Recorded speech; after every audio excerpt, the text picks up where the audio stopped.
बल्लभगढ़ में एक दिव्यांग राजा राज करता था। उसके राज्य में कहीं कोई समस्या नहीं थी। सभी लोग उसके राज्य में खुश थे। राज की प्रजा ऊपर वाले को धन्यवाद करती थी कि हमें इतना अच्छा राजा मिला है, पर राजा की एक आंख और एक पैर नहीं था। एक दिन राजा अपने महल की गलियारे में घूम रहा था, जहां उसके पूर्वजों की पेंटिंग लगी हुई थी। राजा इन सभी पेंटिंग को देख रहा था। उस गलियारे में शानदार पेंटिंग लगी थी। उसके परदादा, उसके दादा, उसके पिताजी की पेंटिंग को देखते देखते निहारते हुए सोच रहा था कि कितने शूरवीर खानदान में मुझे जन्म लेने का मौका मिला। ऊपर वाले का धन्यवाद, मेरे पिताजी कितने शूरवीर थे। आखिरी पेंटिंग की जगह एक खाली फ्रेम लगा हुआ था। उसे देख वो चिंता में पड़ गया। उसे मालूम था कि उसे खाली फ्रेम में जो पेंटिंग लगेगी वो उसकी होगी, लेकिन उसे इस बात की चिंता नहीं थी कि वो मरने वाला है। वो जानता था कि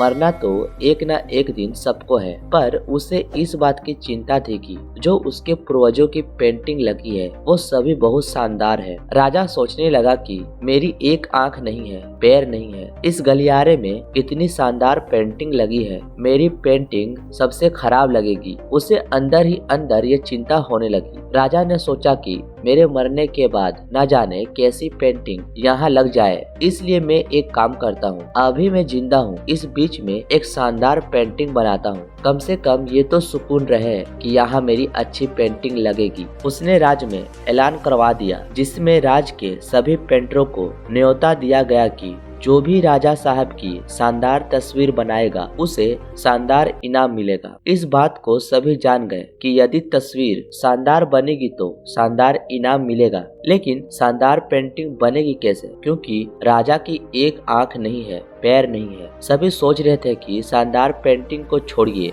अगर पेंटिंग खराब बन गई और राजा गुस्सा हो गया तो कड़ी सजा भी मिलेगी। यह सोच कोई पेंटर आगे नहीं आया, पर एक लड़का सामने आया और बोला कि मैं राजा की पेंटिंग बनाना चाहता हूँ, मुझे 24 घंटे का वक्त दीजिए। बड़े बड़े पेंटर आश्चर्य में पड़ गए कि लड़का क्या चाहता है, फांसी पर लटकना चाहता है, राजा को गुस्सा दिलाना चाहता है, ये क्या पेंटिंग बनाएगा। राजा को उस लड़के पर भरोसा था। उसने बोला कि ठीक है, आप बनाकर लाइए। 24 घंटे बाद लड़का पेंटिंग बनाकर राजा को दिखाने लाया। राजा का दरबार उस लड़के की पेंटिंग देखने के लिए भर चुका था। सभी लोग ये देखना चाहते थे कि लड़का क्या पेंटिंग बनाकर लाया है। राजा ने जब पेंटिंग देखी तो बहुत प्रसन्न हो गया। उसने सोचा, इतनी शानदार पेंटिंग तो उस गलियारे में भी नहीं है, यह सर्वश्रेष्ठ है। राजा ने उस लड़के को बड़ा इनाम दिया। उस दरबार में उपस्थित सभी लोगों की तरह आप भी सोच में पड़ गए होंगे कि आखिर वो लड़का क्या पेंटिंग बनाकर लाया होगा।